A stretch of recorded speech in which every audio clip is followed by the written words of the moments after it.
We have been brought up to have a huge respect for the ocean and the waves, and especially the waves at Unstad, because they are breaking so hard at the beach. So we were taught to keep away from the ocean.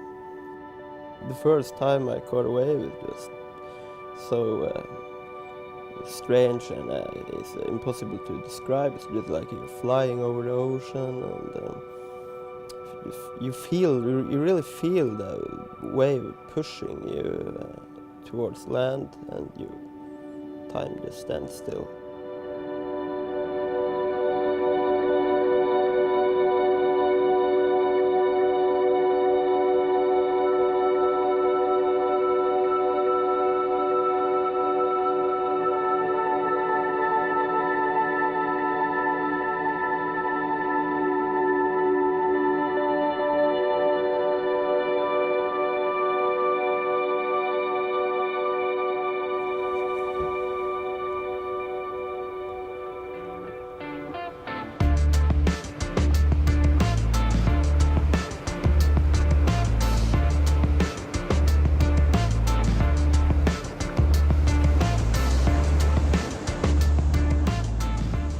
The water is maybe about 6 degrees and around that, and if the air is 94, then it's quite a difference.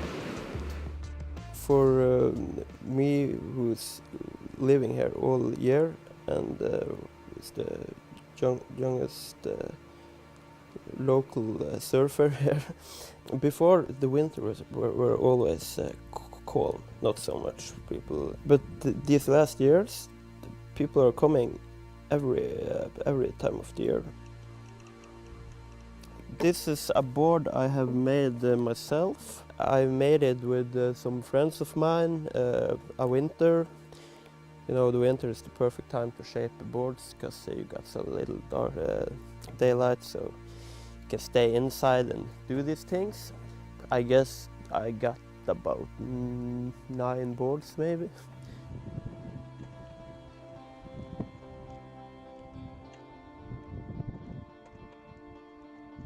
There's no way you can stop tourism. It's been growing the last 25 years. We could put a gate in the tunnel and say, go home, but it doesn't really work like this. There's like tens of thousands of tourists coming just to here.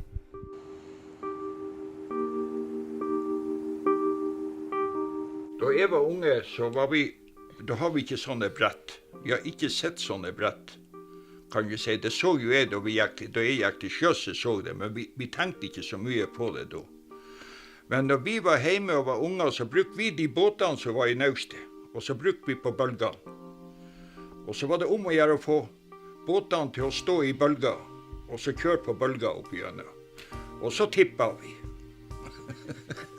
Det var våre surfer.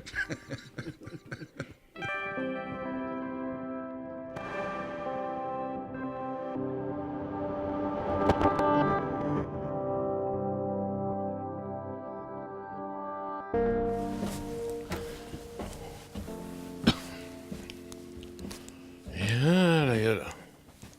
Here is just a souvenir now. We were here in 1964. We know that was good waves here. It's every day coming more and more, every year. Folk hear about it, they hear about it in Hawaii, they hear about it in Australia, they hear about it in Spain, they hear it wherever you are, they know Unstad. Today we are retired, me and my wife, but our daughter have taken over the camp. I see that the surfing is going up.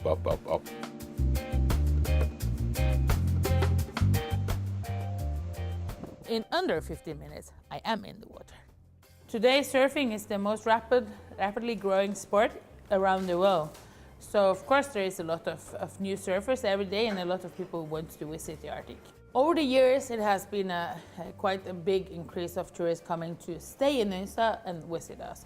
I'm not having an exact numbers, but I would guess it's thousands.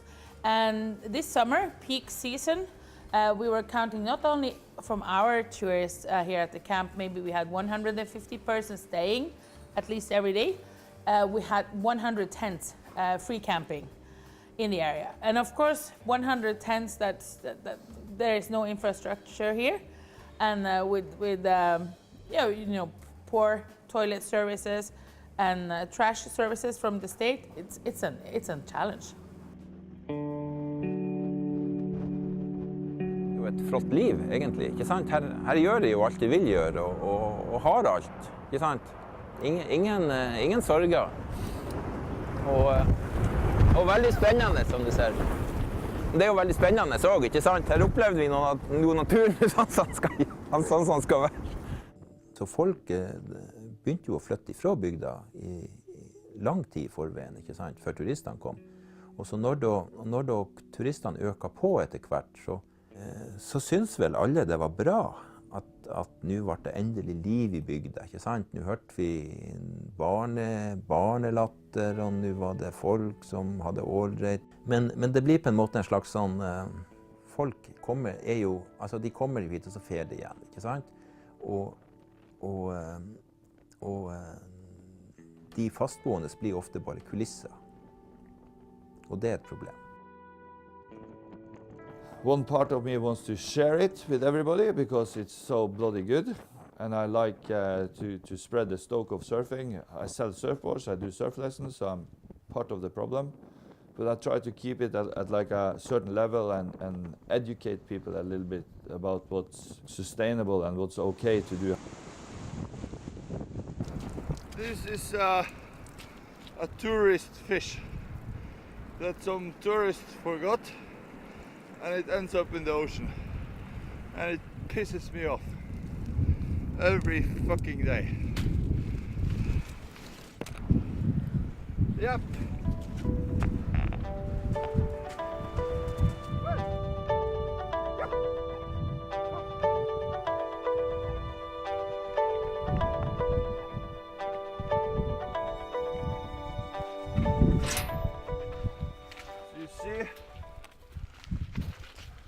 This one is full of shit.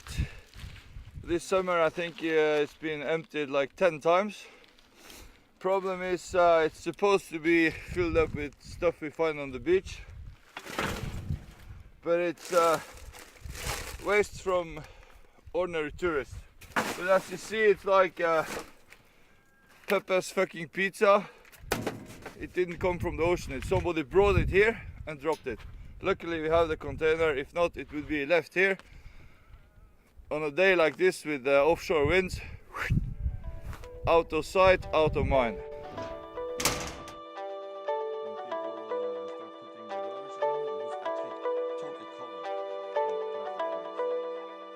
And this is the two garbage cans from the municipality. Nobody used them because they're so small they think it's like something else.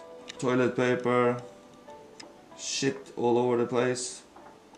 Not very nice. Then the authorities came. Whoa, what can we do? Then they put up like a temporary solution with a temporary toilet. I said temporary because now it's gone. So I don't know what they are thinking, but maybe they think people only need to take a crap in the summer and not in the wintertime.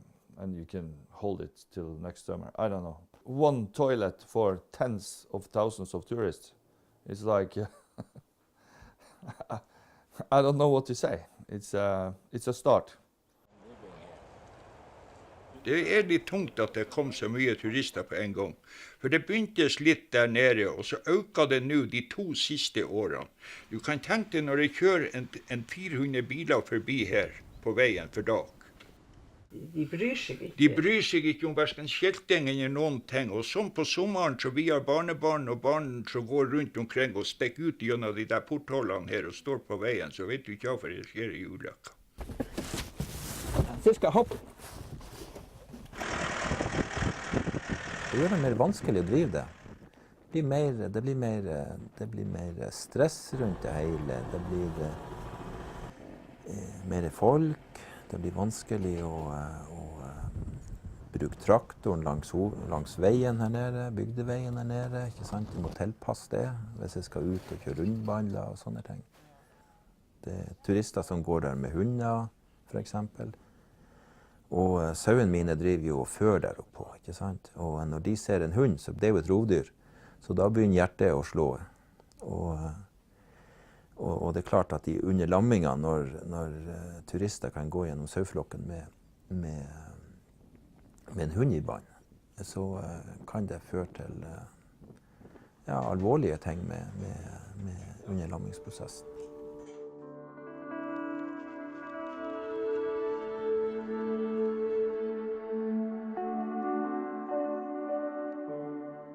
Jeg har gjort noen enkle tilrettelegginger med å sette opp litt ekstra gjerder som holder sauen borte fra de områdene hvor turistene oppholder seg, og da er det ikke noe problem.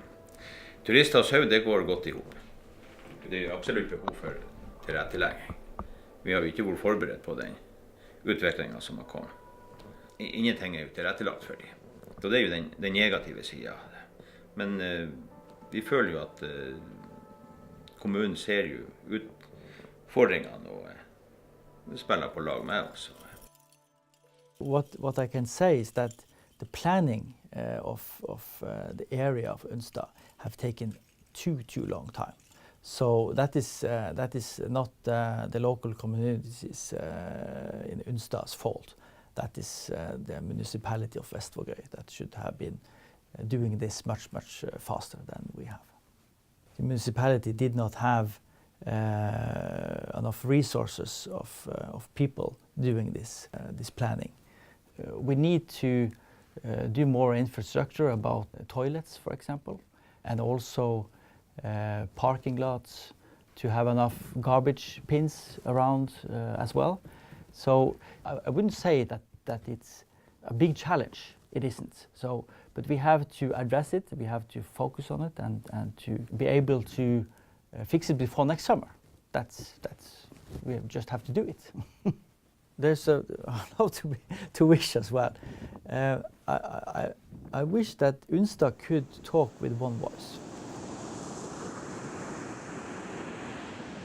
I think there's going to be a lot more people this summer, but I'm not worried about it because things are already starting to happen in the community, and I'm sure that we're going to find a solution.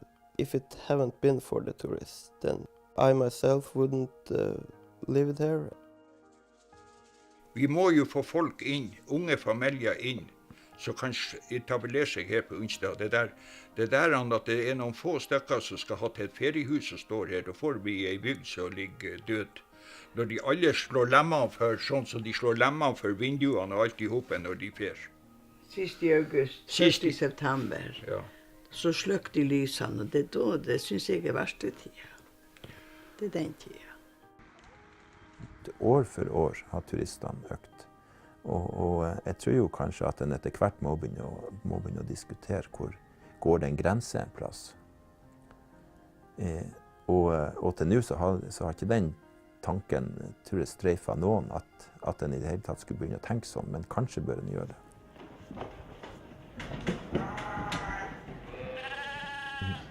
Jeg ser ingen problemer. Og jeg tenker at et problem må vi løse. Og så finner vi en løsning på det. Men jeg tror det er også viktig å ha en positiv innstilling. At man ikke ønsker at det skal være et problem. Man trenger ikke å dørke problemene. Man må heller se mulighetene. I like to think that if suddenly everyone just disappeared and the tourists just stopped, then I think everyone would be disappointed. We can't deny them access to the beach. People are going to visit Unstad for many years, and we just have to make the best out of it.